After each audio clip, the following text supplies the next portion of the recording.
Doctor کلیم قیصر صاحب آپ سب کے پیارے لاڈلے شاعر ہیں، لیکن پوری دنیا میں ان کا رتبہ ایک بہت بڑے ادیب کا ہے، ایک سخنور کا ہے، بہت بڑے منچ سنچالک ہیں، آبروئے گورکھپور ہیں، آبروئے ہند ہیں۔ وہ ایک نشور واحدی کا ایک شعر ہے، ایک مطلع اور ایک شعر کے تخیل رقص کرتا ہے، تجلی چھائی رہتی ہے، میں شاعر ہوں بڑی رنگی میری تنہائی رہتی ہے۔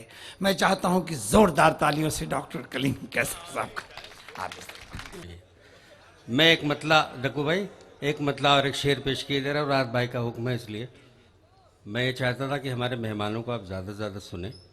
عرض کیا ہے کہ کوشش یہ زیادہ سے نہ کچھ کم سے ہوئی ہے، کوشش یہ زیادہ سے نہ کچھ کم سے ہوئی ہے، تعمیر وطن میں سے نہیں ہم سے ہوئی ہے۔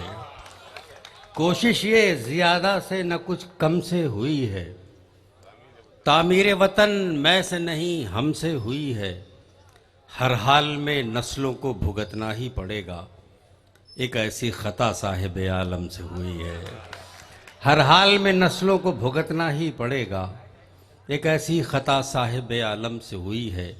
چار مصرے اور سن لیں کہ کوئی آہٹ کوئی خوشبو بھی نہیں آتی ہے، منتظر کب سے ہوں میں تو بھی نہیں آتی ہے۔ کوئی آہٹ کوئی خوشبو بھی نہیں آتی ہے، منتظر کب سے ہوں میں تو بھی نہیں آتی ہے، میں سلیقے سے شرارت نہیں کر سکتا، مجھ کو تو ٹھیک سے اردو بھی نہیں آتی ہے۔